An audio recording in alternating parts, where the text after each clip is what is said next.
Assalamualaikum, halo Tribunars, apa kabar semuanya? Balik lagi di program yang menghadirkan wanita menginspirasi di Lampung, Smart Woman. Nah Tribunars, Smart Woman hari ini saya sudah menghadirkan owner dari Restika Octavia Wedding Gallery, Mbak Restika. Halo Mbak. Halo, selamat sore. Selamat sore Mbak Restika. Ini aku manggilnya siapa? Mbak Restika, Mbak Tika, Mbak siapa? Iya, Restika aja. Oh, Restika aja. Mbak Restika. Iya. Apa kabar Mbak? Alhamdulillah sehat. Iya, lagi di mana ini Mbak? Kok kaca-kaca gitu kanan kiri gitu? Lagi di kamar. Lagi di kamar. Di rumah, Mbak. Lagi di kamar ya. Banyak kacanya ya Iya. kamarnya. Iya. Mbak Restika kesibukannya ngapain sih Mbak? Kan ini saya kan baru ketemu sama Mbak juga nih pertama kali. Iya. Kesibukan apa nih di bulan Ramadan ini atau sehari-harinya? Sehari-harinya. Aku sebagai ibu rumah tangga sekaligus sebagai makeup artist. Itu sih kesibukannya. Oh iya. Nah, berarti Mbak ini sebelum punya galeri wedding ini Mbak lebih dulu jadi makeup artist. Iya, betul. Iya, lebih dulu jadi makeup artist. Udah dari tahun berapa Mbak jadi makeup artist? 2014 mulainya. Udah lama juga ya, udah mau 7 tahun ya? Iya, lumayan sih. Udah lumayan lah pengalamannya. Itu kenapa Mbak, kok Mbak milih jadi makeup artist? Yang akhirnya jadi profesi yang Mbak jalani sampai sekarang ini? Sebenarnya nggak sengaja sih dulu itu. Kebetulan dulu memang temen-temen tuh udah ada yang duluan jadi makeup artist. Dia biasa dipanggil-panggil dulu. Terus ya karena aku berteman sama dia, sering melihat dia, terus dia lama-lama ngajak aku karena kami dulu tuh pernah satu sanggar. Dulu kami tuh mantan anak sanggar tari. Jadi dia jadi aku asisten dia gitu. Aku tuh bantu-bantu dia, sering bantu-bantu dia gitu. Terus lama kelamaan ya udah jadinya kita berpisah tapi bukan berpisah ini ya, berpisah buruk ya gitu. Maksudnya kita berpisah baik-baik. Dia sendiri, aku sendiri gitu. Ya akhirnya sampai sekarang gitu. Kayaknya passion juga sih Mbak. Aku memang dari kecil tuh suka make up tapi nggak kepikir sih kalau bahwa gedenya tuh akan ada profesi MUA gitu. Nggak tahu kan dulu kita zaman kecil. Iya. Nah, jadi waktu itu Mbak awal mula Mbak terpikir jadi MUA itu ketika jadi asisten teman Mbak itu ya? Iya. Apa yang dipikiran Mbak? Ternyata jadi MUA ini asik ya gitu. Apa gimana? Karena aku seneng, jujur aku seneng. Ini passion aku memang tuh di make up gitu loh. Aku tuh setiap abis make upin, terus orang tuh puas, orang tuh muji-muji make up aku gitu. Aduh bagus ya, itu aku tuh ada kepuasan tersendiri gitu loh Mbak. Happy gitu loh, wow gitu. Ternyata karya aku tuh disukain loh sama orang. Nah dari situ sih. Jadi aku happy setiap make upin orang tuh aku happy. Dulu tuh aku nggak pasang tarif.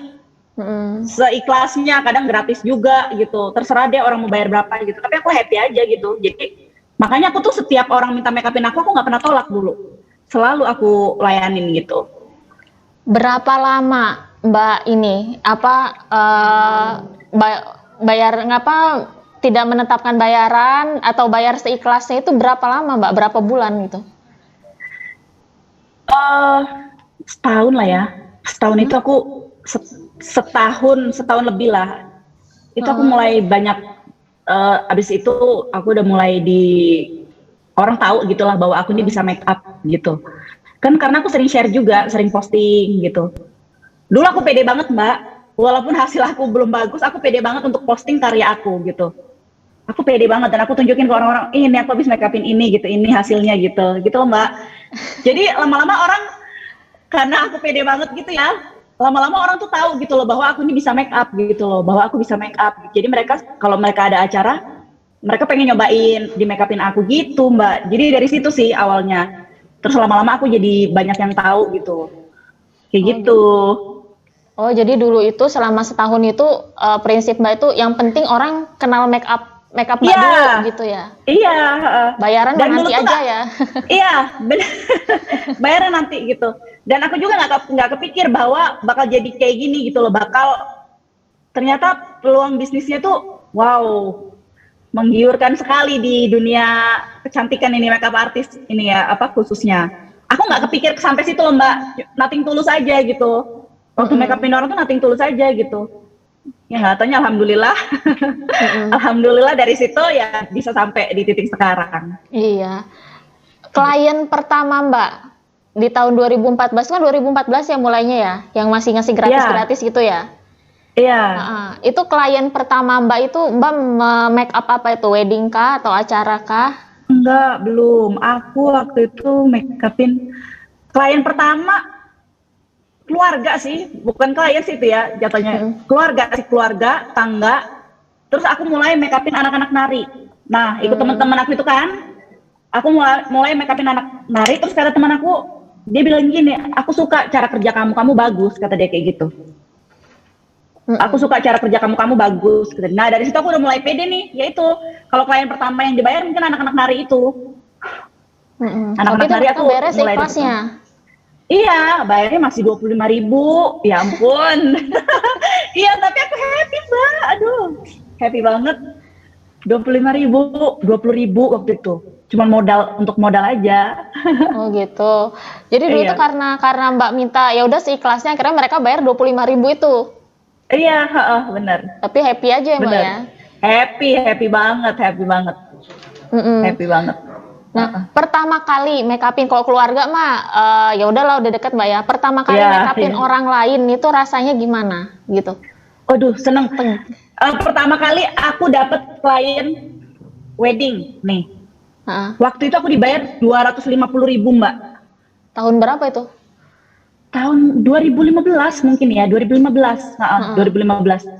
Itu aku seneng banget Mbak, dengan uang 250.000 itu orang percaya sama aku untuk dandanin di hari istimewanya kan, itu kalau wedding itu kan hari besarnya. Aduh, aku tuh happy banget Mbak itu. Pertama kalinya aku dapat klien wedding. Bisa-bisanya gitu dia percaya aku untuk megang muka dia di hari besarnya gitu kan. Itu 250.000 aku dibayar, aku ingat banget tuh. Happy banget. Iya. Nah itu, awal mula aku berani, aku lebih pede lagi ya itu dari situ. Wah, orang udah percaya nih sama aku. Iya, orang udah percaya nih, di acara besar aja aku udah mulai dipercaya, berarti wah aku harus lebih semangat gitu. Itu Mbak waktu mulai makeup wedding itu Mbak masih nerapin bayaran seikhlasnya atau sudah mulai menetapkan tarif ketika itu? Itu aku udah mulai pasang tarif sih, karena kan mereka tanya nih berapa nih Mbak gitu. Cuman kan aku bingung waktu itu kan belum ada mua-mua juga gitu kan, nggak tahu pasarannya berapa gitu. Jadi ya udah aku, menurut aku aja gitu, 250.000 gitu saat itu. 250.000 oke gitu. Jadi tapi dulu aku kan nggak punya attire ya, nggak punya baju, nggak punya perlengkapannya. Jadi benar-benar cuman makeup, aku nungguin dia sampai selesai gitu loh Mbak. Ya itu aku dibayar 250.000 Mbak. Itu pertama kalinya netapin tarif. Pertama kali netapin tarif untuk pengantin. Kalau buat makeup pesta sih kayaknya dari 50.000 deh. 50.000, 75.000, 80.000, terus naik 100 gitu, bertahap sih. Cuman kalau untuk pengantin itu 2,5 itu 250.000. Iya. Pertama kalinya. Iya. Itu di tahun 2015 itu kah juga Mbak mulai netapin tarif untuk yang lain, yang acara, yang lain gitu? Iya, jadi di 2015 itu aku udah mulai netepin tarif nih. Tapi biasanya ini Mbak, aku tuh tergantung gitu. Biasanya kan ada sih orang, Mbak, boleh nggak sih segini gitu. Misalkan aku kasih, oh ya udah nggak apa-apa Mbak gitu. Udah itu dulu aku tuh home service, aku yang datengin mereka gitu. Jadi mereka datang ke aku yang datengin mereka. Jadi benar-benar full service aku. Gitu. Makanya mungkin dari situ orang tuh mungkin ya itu ya, promosinya tuh dari mulut ke mulut gitu. Oh, aku kemarin makeup sama ini loh, dia bisa datang ke rumah gitu, harganya murah lagi gitu. Mungkin itu dulu kayak gitu awalnya. Jadi aku banyak yang tahu setelah itu. Iya. Nah, ini Mbak, ini maaf ya kalau aku salah ya. Kalau aku nggak salah dengar dari beberapa MUA itu yang paling susah itu memang makeup wedding. Iya, benar. Itu Mbak belajar itu Mbak makeup wedding waktu itu udah belajar atau modal nekat aja gitu Mbak? Modal nekat Mbak, aku benar-benar otodidak. Benar-benar otodidak, nggak pernah kursus sama sekali. Nggak pernah belajar di lembaga apapun, benar-benar otodidak. Makeup Jadi aja udah.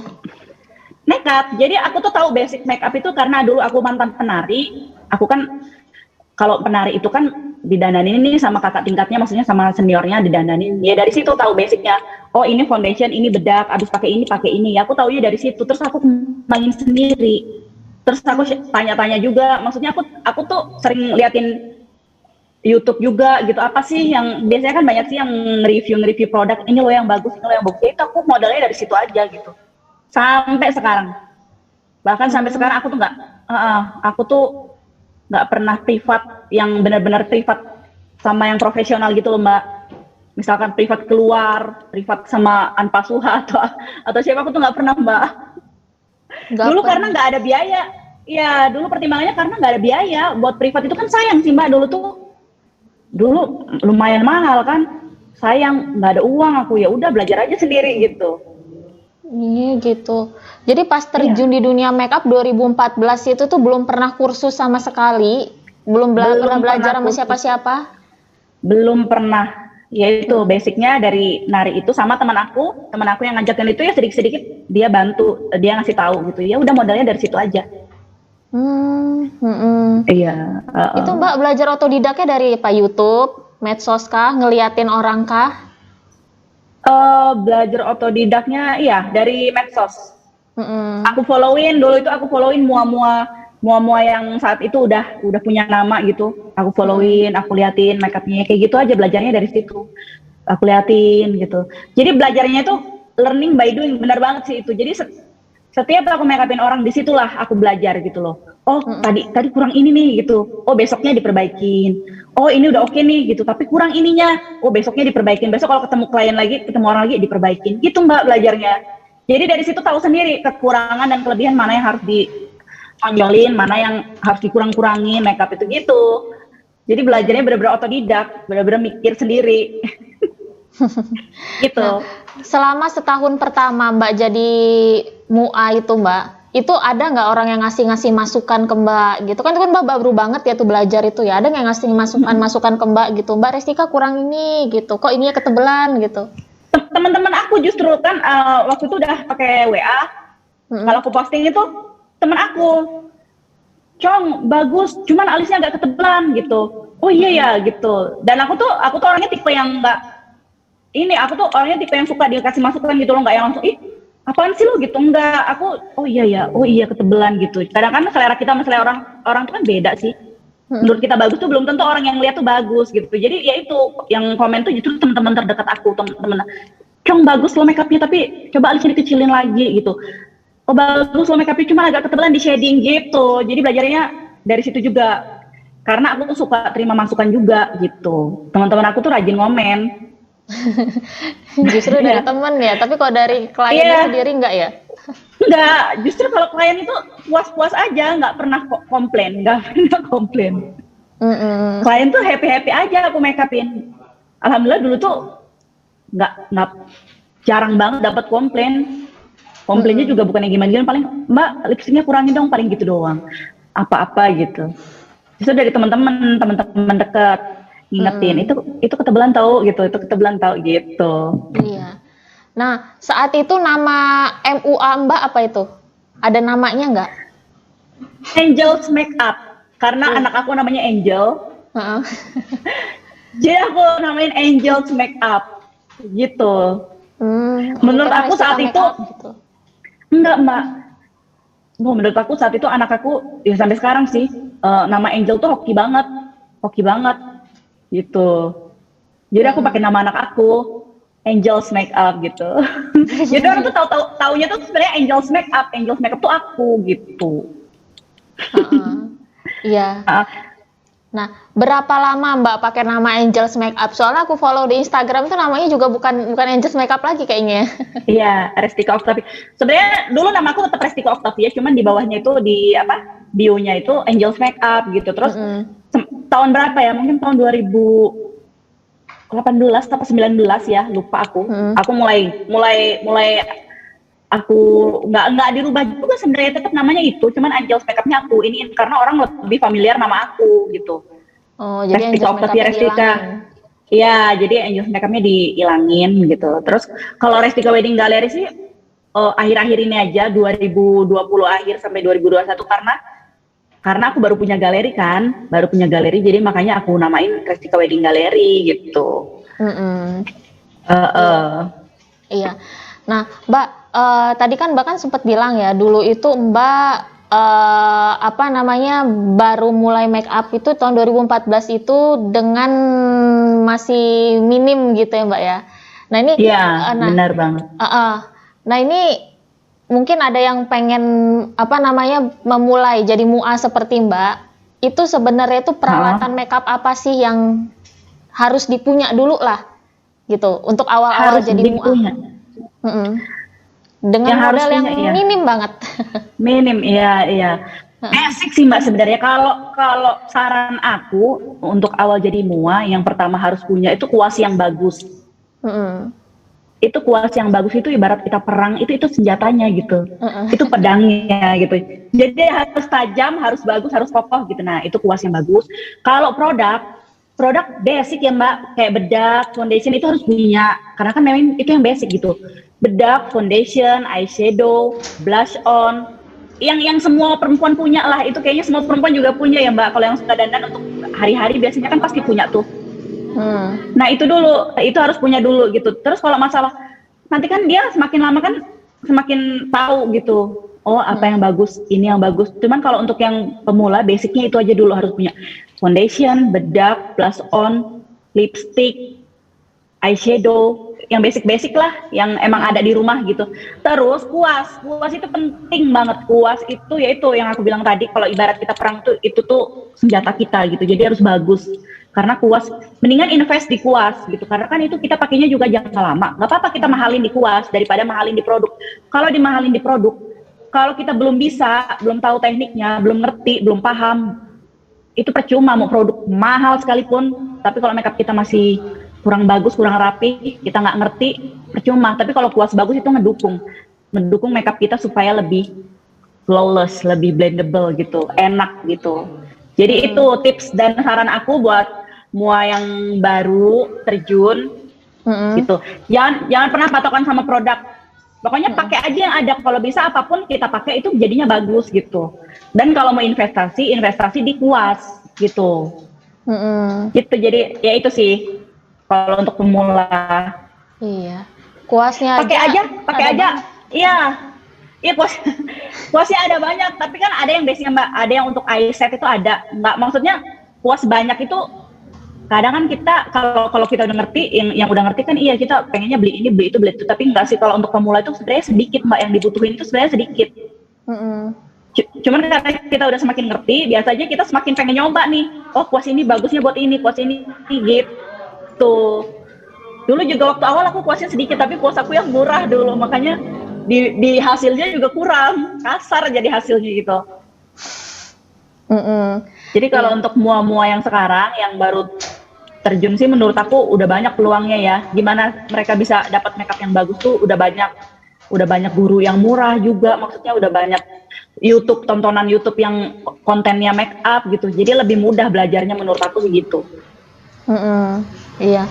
Tadi produk makeupnya itu nggak mesti mahal ya Mbak ya. Soalnya ada yang bilang katanya produk makeup mua itu tuh pasti mahal.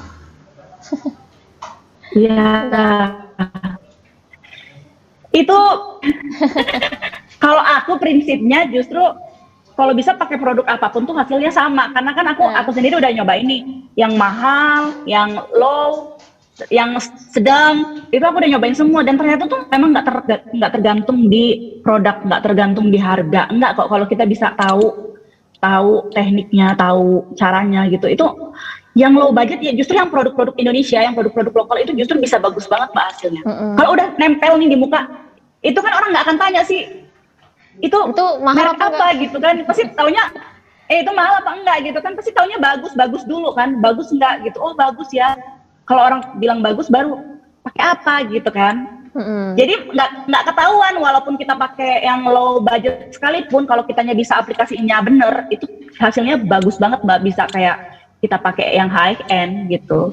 Cuman memang ada beberapa produk high end yang memang dia menunjang gitu. Memang ada beberapa produk yang semakin mahal itu semakin bagus kualitasnya, itu memang ada. Tapi nggak semua. Ada beberapa doang.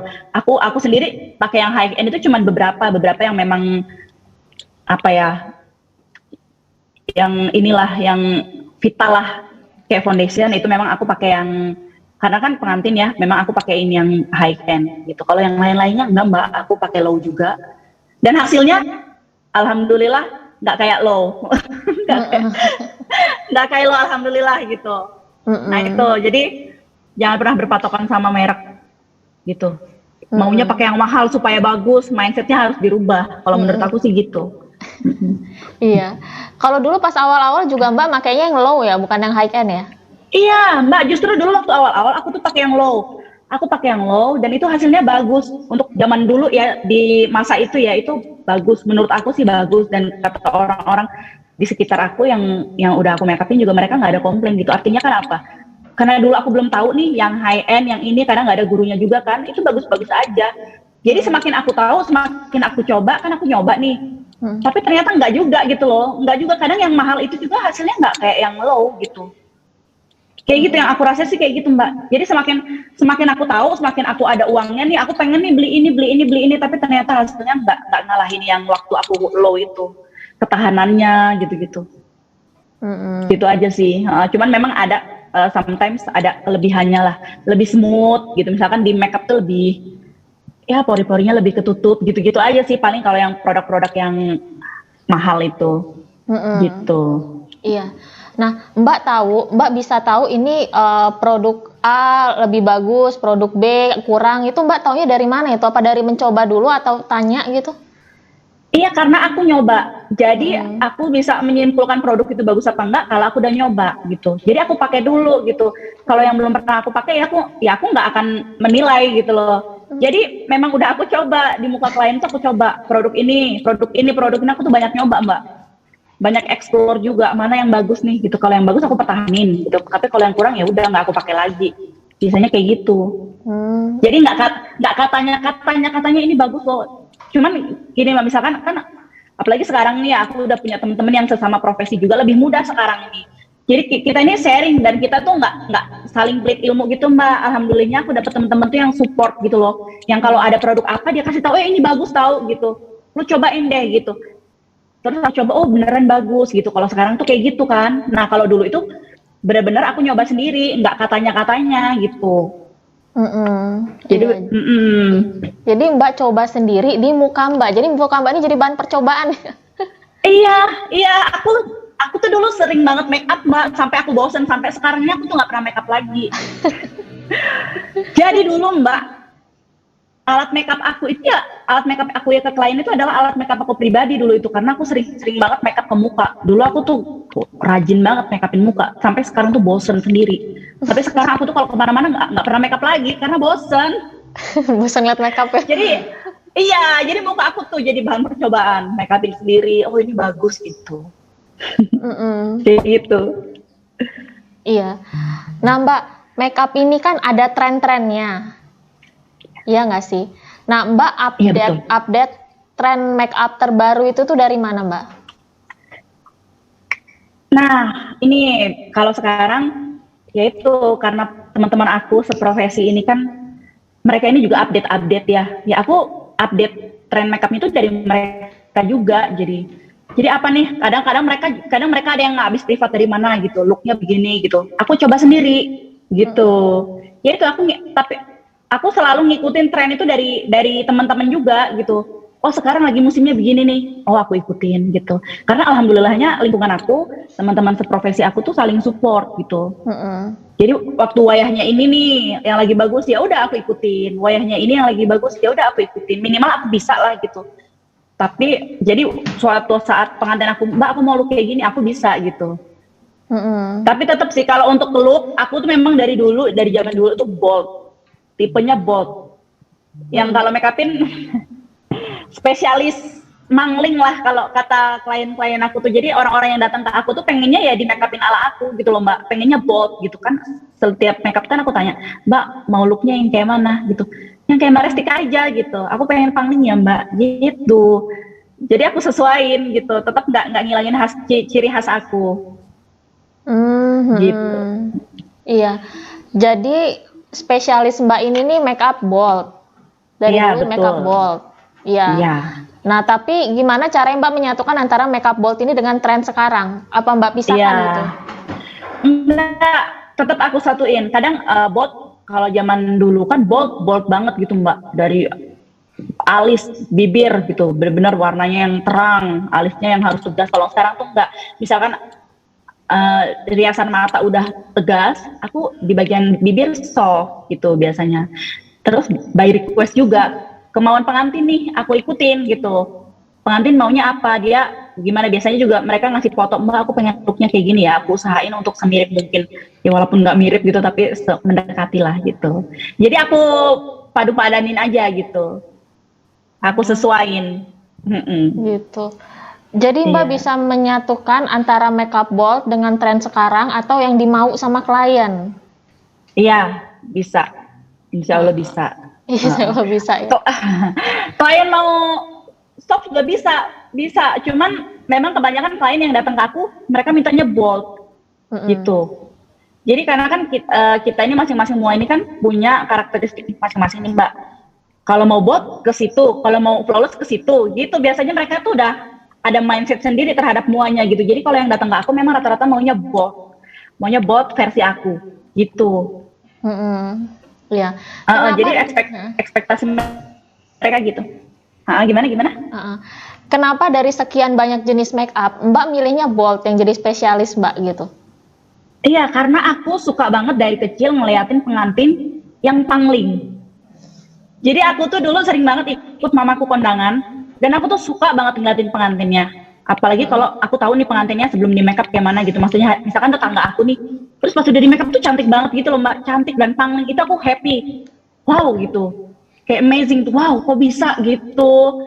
Jadi kiblatnya tuh dari situ. Aku tuh makanya aku kalau make upin gimana caranya nih mereka ini biar kaget gitu ngeliat muka mereka gitu loh. Maksudnya biar wow gitu. Kok beda banget sih gitu. Aku happy itu Mbak. Ada kepuasan tersendiri. Iya. Berarti makeup bold ini cuman Mbak terapin di pengantin aja ya? Iya. Ini sih Mbak sesuai request, tapi memang kebanyakan di pengantin. Iya, kalau untuk makeup yang lain, makeup pesta atau apa tunangan atau apa gitu nggak mesti bold ya? Iya, enggak. Biasanya minta soft sih mereka. Iya. Nah gini Mbak, balik lagi ke tren ya. Misalnya Mbak tahu ada tren terbaru gitu, mungkin dari teman Mbak Marta atau Mbak siapa gitu. Itu sebelum Mbak nerapin ke mukanya klien itu Mbak belajarnya tuh gimana Mbak? Belajar si tren makeup baru ini Mbak? Apa nyoba-nyoba sendiri di mukanya? Enggak sih, kalau untuk sekarang aku biasanya langsung aku aplikasiin ke klien kalau untuk sekarang. Terus tapi kan sebelum aplikasiin ke klien biasanya aku tuh ada sesi sharing gitu loh Mbak sama teman-teman. Maksudnya biasanya kita praktek dulu nih di model. Biasanya kita ada kumpul gitu terus kita praktek di model. Oh ini kayak gini. Oh ya jadi aku kan udah ada bayangan nih. Oh besok aku ke klien begini gitu. Udah tahu gitu loh tekniknya dari teman-teman itu tadi. Jadi dari situ aja belajarnya. Kalau mau nerapin makeup yang lagi hit sekarang. Iya. Nah, kayak gitu. Mbak itu sudah mulai bangun wedding gallery itu tahun berapa Mbak? Wedding gallery itu tahun 2019 akhir. Oh, dari sebelum COVID ya?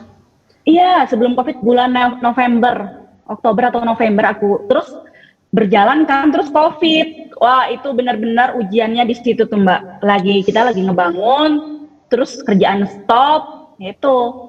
Alhamdulillah udah jadi beres Oktober 2020 kemarin. Oktober 2020 kemarin tuh launching lah, peresmian lah bahwa galerinya udah bisa dipakai gitu. Udah jadi. Gitu. Jadi waktu 2019 akhir itu belum jadi sebenarnya? Belum, itu baru mulai. Itu baru mulai pembangunan. Baru pembangunan, belum opening. Iya, belum. 2019 akhir itu mulai pembangunan, belum opening. Rencananya itu sebenarnya sebelum pas COVID itu Mbak, spekulasi kita kan udah jadi gitu. Ramadan tahun 2020. 2020 setelah Lebaran lah, setelah Lebaran itu udah jadi gitu. Tapi kan ya itu terkendala COVID, jadi ya itu agak lambat. Tapi alhamdulillah dengan kuasa Allah itu selesai. Iya, makanya. Nah, Iya. itu di wedding galeri Mbak itu ada apa aja, Mbak? Selain menyediakan make up? Makeup, baju, pokoknya segala perlengkapan pengantin ya, kecuali dekorasi. Kalau dekorasi itu aku sebenarnya ada, cuma dihandle sama kakakku. Dekorasi, jadi aku tuh nggak ngurusin dekorasi lagi, tapi ada di rumah. Di rumah itu gudangnya juga di belakang rumah. Itu ada, cuman kakak aku yang handle. Kalau untuk aku yang handle itu kayak make up, pakaiannya, aksesoris adatnya, pokoknya segala keperluan pengantin, baju orang tua, ibu bapak, tapis pengantin, semuanya alhamdulillah udah ada, udah lengkap. Iya. Mbak ada asisten kalau bantu make up, Mbak? Ada, alhamdulillah banyak asisten aku. Tapi aku nggak punya asisten tetap, Mbak. Aku nggak punya asisten tetap gitu. Asisten aku tuh cabutan semua. Tahun berapa Alhamdulillah Mbak ada kira punya banyak. asisten? Tahun 2015 kayaknya ya. Apa 2016 ya? Dulu aku benar-benar sebatang kara, Mbak, waktu make upin. Walaupun make upin pengantin benar-benar sendiri, aku handle sendiri. Make upin ibunya, make upin pengantinnya. Karena nggak ada nyali, mau punya asisten tuh nggak ada nyali, kayak yang siapa sih kok mau pakai asisten, udahlah kerjain sendiri gitu. Iya. 2016 lah kayaknya baru punya asisten. Iya, tapi asistennya nggak tetap sampai sekarang, freelance ya? Enggak, tapi ada satu asisten yang memang aku didik dari awal, Mbak. Maksudnya dari dia belum bisa jadi apa-apa, belum bener-bener buta sama sekali, sampai sekarang alhamdulillah dia udah bagus make upnya. Itu sih yang aku pegang. Maksudnya yang setia, gitulah istilahnya, yang setia sama aku sampai sekarang itu ada satu. Satu aja, lainnya freelance semua ya? Lainnya freelance. Iya. Nah, kenapa kok Mbak akhirnya memutuskan untuk membuka wedding galeri itu, Mbak? Karena banyaknya permintaan sih, Mbak. Dulu kan aku cuma makeup aja, sedia makeup. Kalau makeup kan ya modalnya cuma alat makeup kan, makeup modalnya. Tapi semakin banyak klien, mereka tuh minta, Mbak, ada nggak sekalian ini gitu, Mbak, ada nggak bajunya, biar aku sekalian semuanya, biar nggak pusing nyari kesana kesini. Nah awalnya tuh dari situ, jadi aku mulai nyicil lah. Aku beli baju second, Mbak, pertama kali aku punya baju. Aku beli baju second gitu, dan itu laris banget saat itu. Baju second sama aku tuh orang banyak pakai gitu. Nah dari situ itu semakin banyak permintaan klien itu, Mbak, ada nggak yang sepaket sekalian, ada nggak yang sama baju sekalian. Akhirnya ya sedikit aku kumpulin dari satu, alhamdulillah sampai sekarang punya galeri. Jadi dari situ. Dan akhirnya bukan baju second lagi, Mbak ya? Iya, Mbak, alhamdulillah. Sekarang udah bisa bikin baju sama desainer lah gitu istilahnya. Alhamdulillah. Iya. Nah itu galeri Mbak itu ada di mana alamatnya, Mbak? Di Natar. Kebetulan galerinya di rumah mama. Jadi satu. Jalan apa? Di Jalan Batu Puru, di belakang stasiun Rejosari. Pokoknya kalau tahu stasiun Rejosari, ya itulah di belakang stasiun itu. Di Jalan Batu Puru. Jadi selama ini Mbak itu sebelum punya wedding galeri itu Mbak punya studio nggak gitu? Atau belum punya? Enggak punya sama sekali, nggak punya apa-apa. Jadi di rumah aja udah gitu? Nggak punya apa-apa. Iya, di rumah, bener-bener di rumah, Mbak. Dulu aku tuh sampai kenapa aku tuh akhirnya memutuskan bikin galeri, karena dulu ada klien. Ada klien, dia udah booking sama vendor, maksudnya kan ada nih salah satu vendor yang punya dekorasi. Aku kan kerja sama juga. Jadi dia udah booking nih, udah pilih muanya aku nih, berarti kan udah fix. Udah oke, tinggal fitting. Pas dia datang ke rumah, mau fitting, dia tanya, di mana galerinya? Nggak ada, waktu itu mbak aku yang masih handle, nggak ada gitu. Masa nggak ada gitu? Ada di belakang, memang kan ada di belakang jadi satu sama dapur gitu loh, Mbak, ada lemari yang untuk aku naruh-naruh baju tuh ada. Itu maksa banget untuk lihat gitu. Padahal sedangkan kan itu nggak proper tempatnya. Namanya kan kita seadanya dulu kan. Jadi udah kita kasih lihat aja kan, maunya begitu kita kasih lihat. Pas begitu udah ngeliat keadaannya begitu, Mbak, dia nggak jadi fitting, nggak jadi booking. Maksudnya nggak jadi, udah cancel gara-gara aku nggak punya galeri, nggak punya tempat yang proper. Ya Allah Mbak, di situ sedih banget aku. Itu sedih banget, luar biasa itu dari situ sih. Tapi alhamdulillah Mbak, aku digituin tuh jadi punya semangat. Itu yang bikin aku, oke, aku harus punya galeri gitu. Gimana pun caranya, aku harus punya galeri. Dari situ sih Mbak, alhamdulillah. Nah itu jadi dari 2014 sampai sebelum punya galeri itu orang kalau mau make up Mbak itu Mbak datengin, bukan mereka datang ke Mbak gitu? Iya, aku yang datang. Karena aku nggak punya studio. Iya. Selalu. Nah Mbak, nyinggung dikit soal pandemi ya Mbak ya. Iya. Gimana nih Mbak, bisnis makeup Mbak selama pandemi? Soalnya kalau Om Hendra bilang katanya Mua ini nangis katanya. Iya, bener sih, bener. Bener, pas pandemi apalagi pas ada pelarangan kan dari pemerintah, dari kota Bandar Lampung bahwa nggak boleh diadakan resepsi, ya udah. Ya benar-benar kita, apalagi pas bulan puasa tahun kemarin ya Mbak, benar-benar off, benar-benar semua job yang udah kelihatan nih di bulan ini ada berapa, itu benar-benar semuanya cancel, bukan cancel sih ya, pending lebih tepatnya. Mereka tunda semua, jadi ya udah benar-benar ada masa di mana itu 0 rupiah pemasukan kita tuh ada. Pernah Mbak sampai 0 rupiah? Berapa Iya, bulan? pernah. Sekitar 2 bulanan lah ya. 2 bulan benar-benar nol. Iya, 2 bulan benar-benar nol. Makanya itu jadi di situ banyak belajar juga sih Mbak.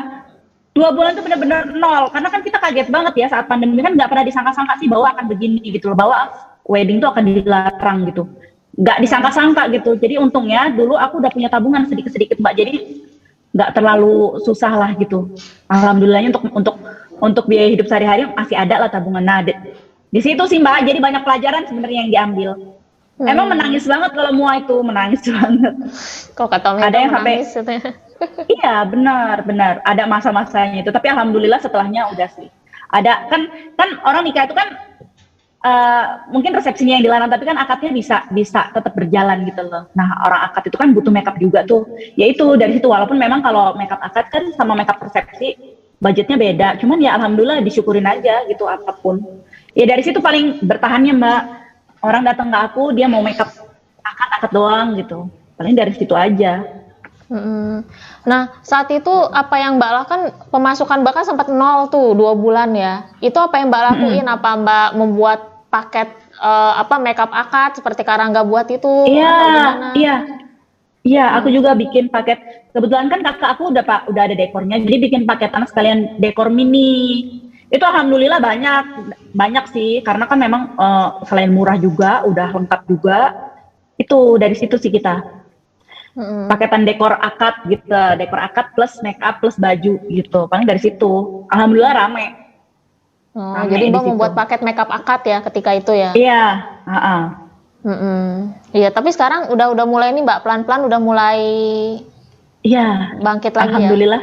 Iya, alhamdulillah udah mulai normal lah, udah mulai, walaupun banyak protokol kesehatannya, tapi alhamdulillah udah mulai berjalan. Jadi bisa dibilang pandemi itu benar-benar titik tersulit Mbak ya selama merintis karir jadi Mua ya? Iya benar. Pandemi itu benar-benar bikin kaget, bikin shock terapi sih lebih tepatnya. Wedding dilarang ya? Iya benar-benar. Iya bayangin aja, kita udah tahu nih bakal ngejob di sini tiba-tiba kosong gitu kan. Wow gitu, kayak nyesek lah Mbak ya kan. Iya. Aduh, menangis ya, benar sih. Bener ya, Om Hendra menangis ya. Iya benar banget itu. Tapi berarti sekarang Mbak tetap makeup tapi dengan prokes ya Mbak ya? Iya, dengan prokes ketat sih. Aku sendiri udah nggak sesembarangan dulu gitu. Iya. Oke Mbak, sebelum saya tutup ada yang mau Mbak sampaikan Mbak? Oke, buat teman-teman yang mau memulai bisnis Mua atau baru terjun ke dunia Mua ini, pokoknya gini, gimana pun hasil kalian tunjukin aja, keep going gitu loh. Tetap aja make upin orang gitu. Mau belum bagus, mau jelek, mau dicela orang, tetap aja, terus aja gitu, terus aja tunjukin hasil karya kalian terus aja. Kalau kalian terus nunjukin karya kalian, lama-lama orang tua akan melihat bahwa kalian tuh punya potensi gitu. Kalau belajar itu kan berproses ya, nggak mungkin kalian baru terjun terus mau bagus gitu kan. Pasti jelek dulu, terus lama-lama jadi bagus gitu kan. Pasti berproses. Jadi untuk yang baru terjun tetap semangat, terus aja tunjukin karya kalian dan jangan perhitungan. Orientasi kalian itu kalau mau makeup jangan uang. Sukain aja dulu kerjaannya, bikin orang happy aja dulu gitu. Kalau orang happy kan otomatis kita happy. Jadi orientasinya jangan uang gitu. Orang bayar nggak sesuai keinginan kita, terus kita ngasihnya minus. Oh jangan kayak gitu. Pokoknya maksimal aja gitu, lakuin yang terbaik maksimal. Kita niatnya bikin orang happy dengan karya kita. Ntar lama-lama uang akan mengikuti. Gitu. Asik. Iya. Bagus itu prinsipnya, gitu Mbak ya. Iya, itu emang prinsip yang aku pegang emang itu, Mbak. Iya.